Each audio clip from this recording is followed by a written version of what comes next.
And good morning, and welcome to the Unity Church of Christianity. My name is Marianne Harris, and I'm the minister at Unity. And with my mighty crew of myself, our music director, Amanda Pressler, and Don Rush and Keith Pertell, we are here today to create a worship experience that will hopefully bring peace to you and your heart, and for your soul's sustenance for the days ahead in these difficult times. So as we begin this morning, I invite you to join me in a time of introspection and prayer. Let go of all the distractions. You're up online, it's working, everything's fine. And listen for your heartbeat, beating to the tune of life. Breathe fully. Close your eyes and relax. If we are truly to move through these difficult times, we must learn and practice the art of being still. For it's in the quiet moments that we can fully attend to the holy. It's where we feel connected, though we are not sitting side by side. We are one with the source of all. It connects us all together. And we recognize this truth that there is only one presence and one power in the universe and in my life. God the good. And I'm going to invite you to speak that affirmation for yourself. There is only one presence and one power in the universe and in my life. God, the good. For when we turn our attention inward, we can know and trust that our every word and our every prayer is being attended to. God hears our hearts as well as our words. And so now I invite you to softly bring to your heart the mind's eye, those for whom you pray this morning.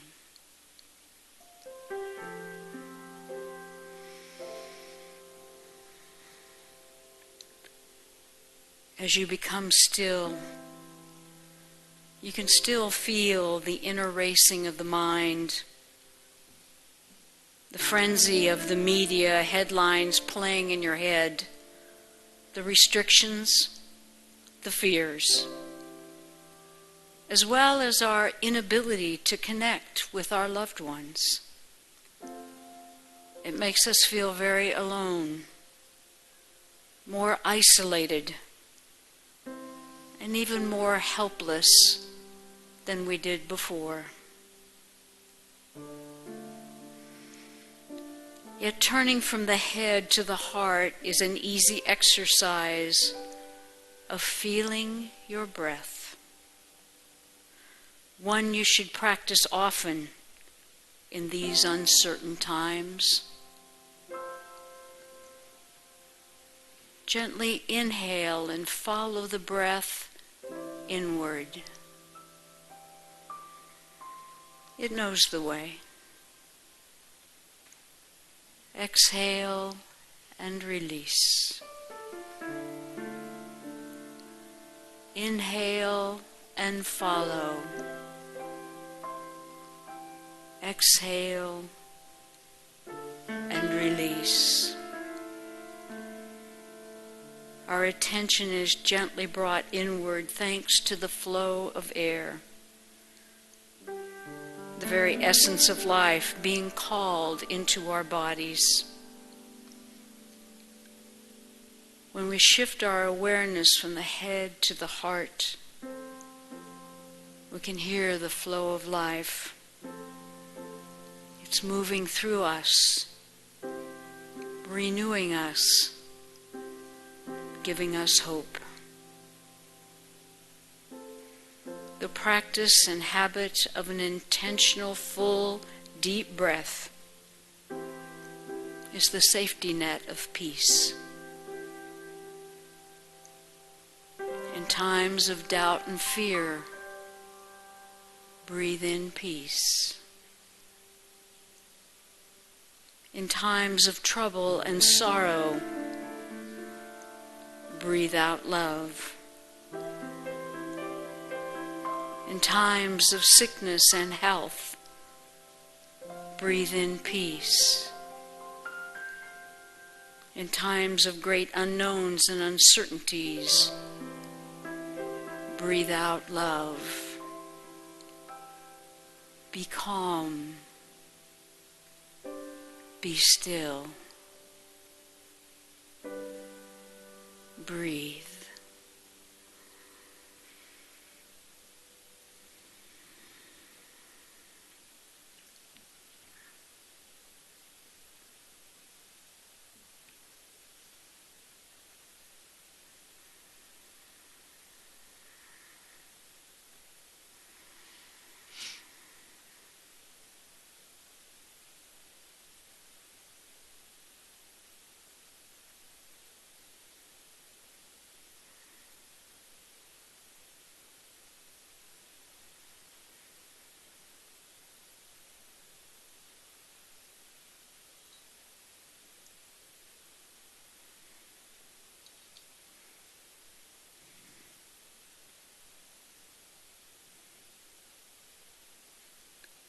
It only takes a moment,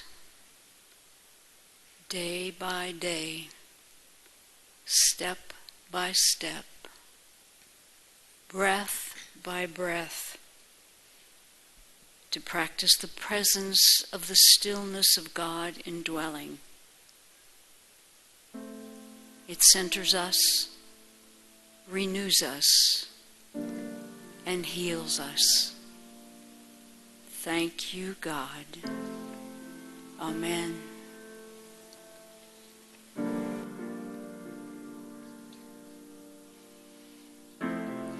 Day by day, day by day, oh dear Lord, three things I pray: to see Thee more clearly, love Thee more dearly, follow Thee more nearly, day by day, day by day, day by day, oh dear Lord, three things I pray: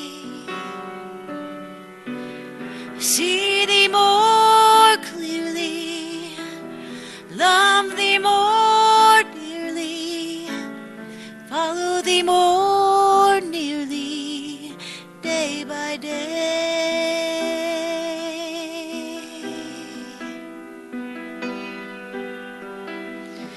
to see Thee more clearly, love Thee more dearly, follow Thee more nearly, day by day, day by day, day by day, day.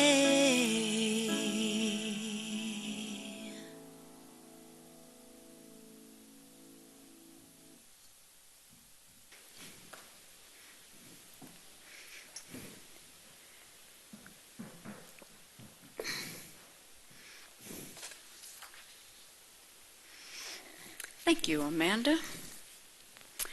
Last Sunday was a very interesting day for me. As I was waking up, my typical routine is have my little cup of tea and read my daily word and journal. And so as I was journaling, I wrote the line, "I stand at the threshold of the future. And I thought, well, that's kind of an interesting line to write so early in the morning.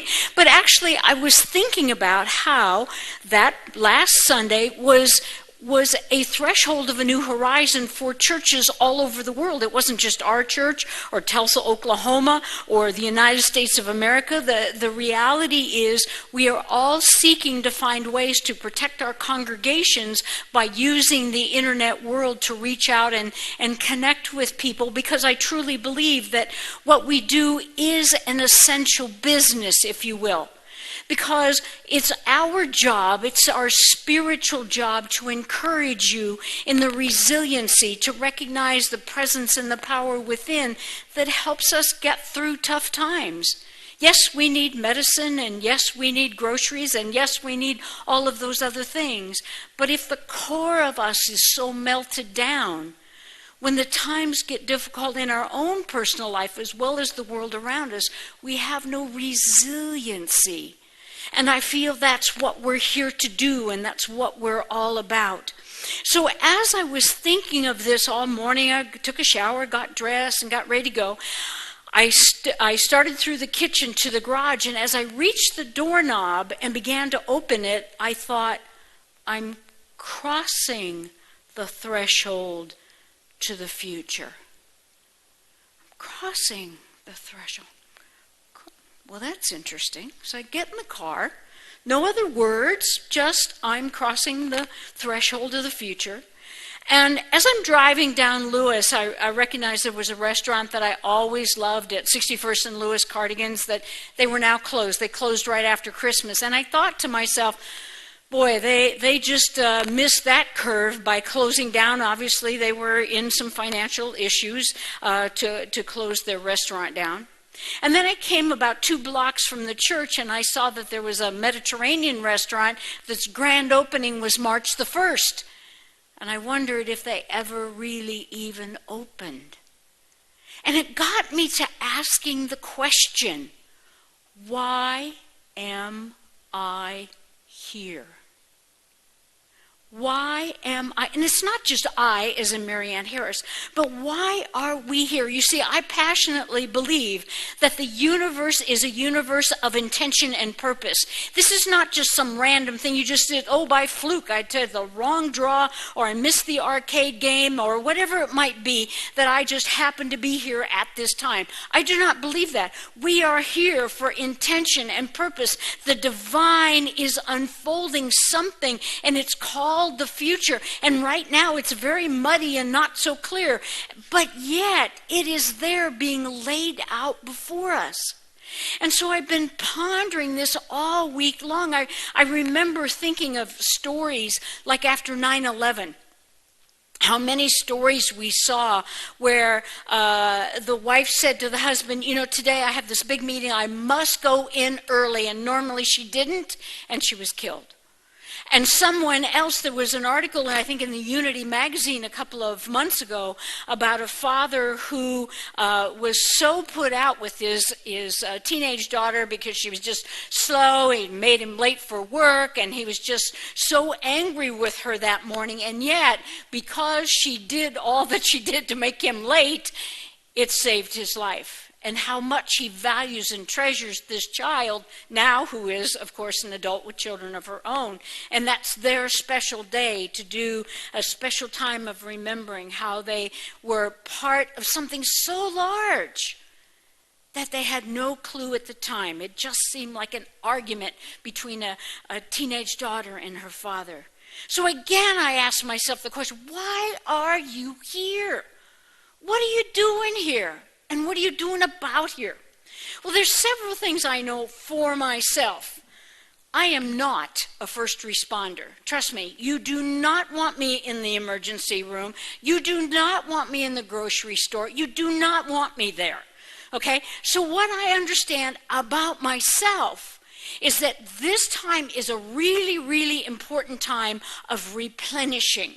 This is a time when I should be doing some of those things that replenish my soul. And those of you who've been on my Facebook page lately know I've been doing a lot more photography and just sort of being still being inside myself, renewing my spirit, because what I am clear about is that I'm a foundation builder, and that once the chaos is over, that is my gift, that is my strong suit, to jump in at that hour. Now, that is not true for everybody. You may be a first responder and not a foundation builder. You're great in the crisis. I am not. I am great later on saying we need to clean this mess up. First thing is you go get a broom, you go get a mop, and we'll get started. That's my job. So I said to myself, okay, then it's really clear one of the reasons I am here right now for myself is to rest and renew for the work that is coming up. Then I thought, well, what kind of work is that? I mean, I'd really like to know what the commission is here before I get to work on it. And I'm thinking to myself, what does the future look like? As I stand here today, as we all stand here today, sort of really in the middle, hopefully it's the middle or hopefully it's on the downside of this virus crisis. Can we see through the sort of the storm to the future that is trying to send beams of light through? It's not all darkness. It's not all troubling. It's difficult and all as it is. But at some point, the sun breaks through. Even though another wave of storm comes through, the sun breaks through. What is the sun showing us, even if it's just a tiny little bit? First of all, I think the future, or I hope and I pray it is my earnest heart's desire, that the future will be a greater realization of our oneness. That we will finally get what happens in Wuhan, China, what happens in Lima, Peru, what happens in Bozeman, Montana, happens to all of us. There are no exceptions. It's interesting. Alexander the Great, back in 300 BCE, his idea was a world in oneness, and the Greek word for that is oikumene. He wanted this sense of the world in oneness. He got it, although for military purposes. Constantine the Great, in 300 CE, had the same vision, only he was going to use Christianity as its unifying factor, and it became political.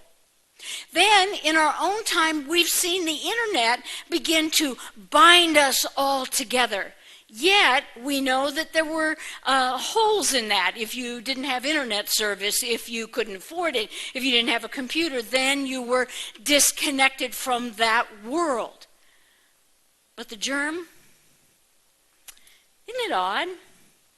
It doesn't pick and choose. The rich and the famous, the poor and the homeless. Those who live in Tulsa, Oklahoma, those who live in Moscow. It doesn't matter. The virus is something that is affecting us all because we are concerned, and rightfully so, of being infected. And not only that, one of the things that's coming clear to me, and I'm giving more thought and prayer around, is how I could unintentionally be a conduit for giving it to someone else. Not knowing or not experiencing, I would be the carrier of it. And after having been sick for so many months over these past, over the holidays, the last thing I want to do is A, be sick, and B, give it to somebody else. So my hope is that this new world that I can see glimpses of gets that sense that we are all one humanity and we're in this together. Number two, I would like to see or hope to see that we begin to see a balancing of resources. Folks, I don't know how to say this, but we've not had a war and we've not had a famine. The locusts that have eaten our groceries are us. There is no enemy here but ourselves. And I go into the grocery store and I go, seriously? And what the challenge here is, both in food and water, is we've upset the ecological balance. And the problem is downstream. The problem is not today. We're inconvenienced today. But the problem downstream is, as the system rights itself back up, and now the shelves are full and everything is stocked. I don't need to buy anything. So what's on the shelf is disintegrating and deteriorating because I was hoarding. And finally, it's going to take a lot for us to get that the system is based on flow. It is the law of giving and receiving in a whole different way. Hopefully, we will begin to slow that frenzied pace of hoarding, and it's all about me and I don't care about you, so that we can let the system come back upright. Hopefully that's one of the lessons, a really important lesson we will learn for the future. And the third one, and maybe the one I'm most excited about, is creativity. You know, one of the things I've witnessed, there's been a change on Facebook. And I'm not a big Facebook user, but when the virus started coming into the United States, there was more and more cases. There was lots of erroneous news being reposted on Facebook. There was all kinds of interviews. All this stuff was going on Facebook. People were really freaking out. Then all of a sudden, in the past week, there's been a change. People are beginning to get that the solution to the problem is creativity. I love that. We have never seen so many people put up the funniest personal videos ever. We've seen people do poetry. We've seen people do readings. We've seen people do art and photography. My Facebook page now is filled with a proliferation of the creative action. And what's so exciting about this is if we are being creative now in our own little world, in our own little way, that is the energy we're putting into the universe. Creativity is going to solve this problem, folks, and it'll look like a drug, medicine. It'll look like some more screening, more testing, more doctors, more. That's what will solve it underneath it. So you are participating in the cure by certainly staying home, staying in the house, washing your hands, doing all the things that they're telling you, but also infusing the system with your creative energy. Do not look back after this is over and say, well, I've just sat on my keister all the time. Say, you know what, I've taken online classes and I got it. All those things that I said if I had time I would do. Well, you got time now, and so do them. And I'm preaching to myself here, because over this past week I've had to say, okay, what are those things? And are you doing them? Are you infusing the system instead of with hoarding and hate? Are you infusing it with love and creativity? To me, that's what the future looks like. But there's a step in between. Where we are today is not that bright new future.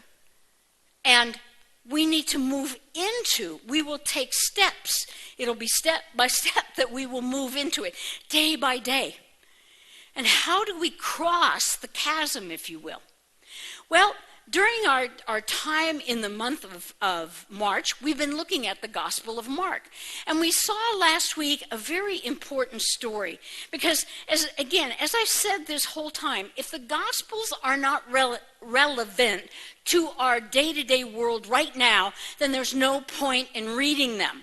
But they are relevant because they're timeless stories. And if we suck the humanity out of them, as Matthew Kelly, a well-known Catholic author, said this past week, and just focus on Jesus, we've lost the real grit and meat of these stories. So we want to keep holding up these stories as very real human beings in very real crisis situations. So last Sunday, we saw the story from chapter 5 of Mark of the woman who touched the hem of his garment.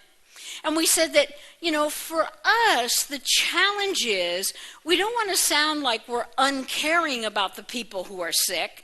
And we don't want to sound like we're just pretending like it's not happening, this illness and this virus going through our world. But we have to say that somewhere in the middle are our hopes and our dreams. I have a friend who right now is stuck in Spain, and I thought, oh, lucky you. And she said, no, I'm quarantined in a house. I can't go anywhere, and I don't speak the language. It's not a lot of fun. And I said, yes, but I didn't get to go on my trip in May. And she said, well, there we are, both sides of the spectrum. Somebody got married in February, but somebody can't get married in May. It's just, it's crazy. But when we say, this hurts my heart, when I get to the place of feeling like, man, I really wanted to do that. I really wanted to go. I was looking forward to it. It was going to happen. It was going to be great. I'd put plans into motion, money into motion, all of that. And now I have to say it's not going to happen. You see, the moment she touched the hem of his garment was not the healing moment. The story tells us it's when she told Jesus the whole truth. She told him the whole truth. Then she was healed. It's as if, as I said last week, it's when we touch the bottom of the pool and we begin to come up for air. To say to ourselves or say to a loved one, I'm so angry and hurt and betrayed and frustrated by this illness, this vague thing that's out there, because my hopes and my plans and my dreams didn't come true. And then we can go, okay, all right, okay. Now, let's go forward. The next story, found in the next chapter, chapter 6. Jesus is teaching and healing, and he finds that this becomes an overwhelming task. And so, in good delegation fashion, he calls his disciples, and he says, okay, here's what we're going to do. I'm going to send you out 2 by 2. And I don't want you to take anything with you. No money, no purse, no coin, no cent. Just go out in the true Stoic philosophic tradition and preach and heal. And before they left, he said, I want to tell you one thing that's very important. When you go into a house and they welcome you, bless them. But if you should go into a house and they don't receive you, then walk out the door and shake the dust off your feet. I love that passage. Shake the dust off your feet. Now, why would Jesus tell them that? You see, because what he knew was, if they didn't consciously, intentionally shake the dust off, tell the whole truth, as the woman who touched the hem of his garment, that they were hurt, upset, and angry, they would go to the next house, and maybe the next house welcomes them. Oh, I'm so glad to see you. And the first thing they would have said is, well, at least we're getting some reception here. The last house wasn't so pleasant. We're carrying all that dust with us. And isn't, in a way, that's exactly what's happening in this time? You see, we have this feeling of our hopes and dreams being crushed. We have we're building up a mountain of angry energy about this virus and who isn't taking care of it and who is and what they should have done and what they didn't do and whose fault is it and whose responsibility. And so as we go into this bright, pristine future, one filled with oneness and resources and creativity, we've got mud on our boots. And so we'll go into the future and we'll say things like, you know, St. Francis Healthcare, just, they're tanked. My doctor never took good care of me. I didn't have any, this was all a bunch of hooey. I think it was all a big political plot or whatever. And we begin to take all of this mud. You ever brought muddy shoes into the house? And you got tracks. They said, where have you been? You've been here, here, here, here, and here. Those are the tracks we're going to leave on the world. Those are the tracks that that's going to keep us bound up. The longer you put those muddy shoes on, the more it seeps into your shoe. Now your foot is wet and your socks are dirty and the whole part of it. And Mark is trying to say to his community through the words and the language of Jesus, now listen, This is so important. You must be willing to get rid of the dust. But it isn't the day the crisis is over. You know, in Jesus' example, it's the minute you walk out of that house. He's saying, the minute you walk out of the house, you start getting rid of that dust, so that by the time you get to the next person, there's no dust on your shoes, on your feet. So the same is true with us. I think our work right now, both in one sense to say, why am I here? There's purpose and intention that the universe has for me. It's not grand and glorious. Maybe it's only just keeping that mud off my shoes. It's about making sure that my language and my projection out into the world isn't that negative talk. And it's so easy to do because it's so pervasive, for one. And if I could take back and kind of step back for myself and say, is that creative? Yes, it is creative. The problem is where it's creating is on the negative side. I want to create on the side of beauty and wholeness and health and new life and flowers and fulfillment and the summer and wonderful times and family and friends, and the time that I'm going to look back on this time and you say, you know, the blessing of the virus was our family got back together. I started to paint again. There was a joyous celebration in our community. There was time when we really appreciated coming together and praying for one another as a spiritual family. All of a sudden we begin to say, how can I create and be a part of the creative process for the new unfolding vision that is light and is wholeness and is good for us all?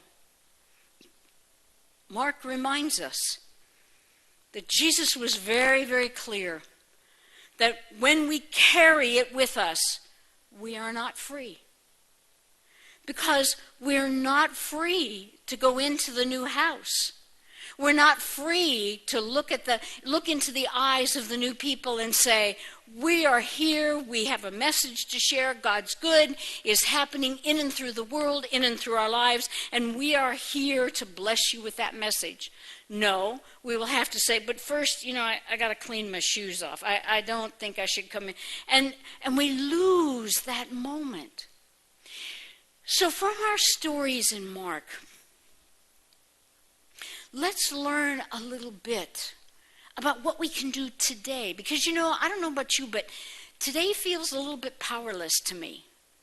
I can't sort of go out. I can't go to the grocery store. I can't find what I need. It's all these little, I can't go over to a friend's house. I even have to wipe my cell phone off, for heaven's sakes. Who ever thought about doing that? But, it's all of these things that I can't. So then the question becomes, what can I do? To hold the vision of the future means to invest in today. To make that crossing from where we stand now, today, to that future that is beyond the virus. We need to keep our feet and shoes just as clean as we possibly can.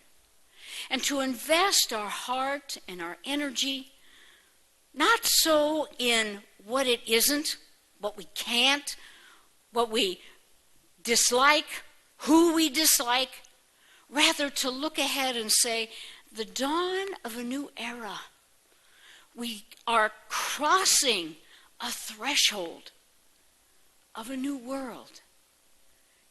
And my role in it and your role in it is up to you. Thank you for joining me today, and may we hear from Amanda.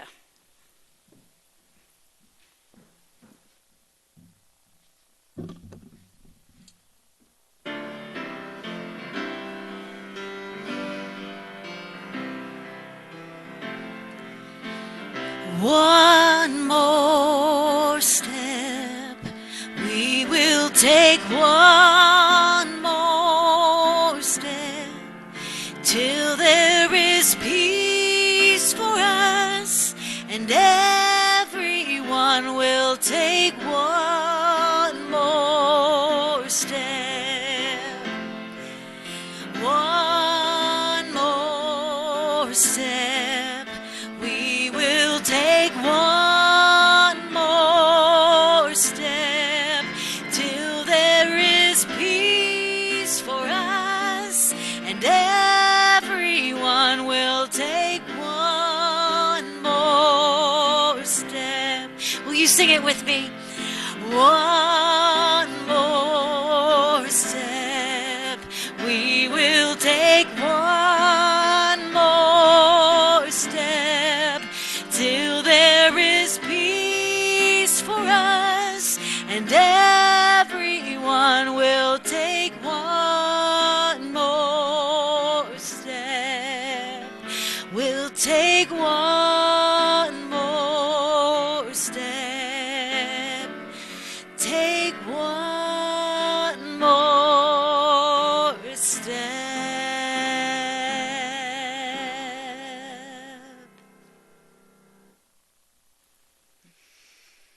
Thank you, Amanda. And now's that time to take our, what we're calling virtual offering. And those who have received and those who have given generously, both electronically as well as through the mail, to allow us to continue the message to each and every one of you and to our world this week.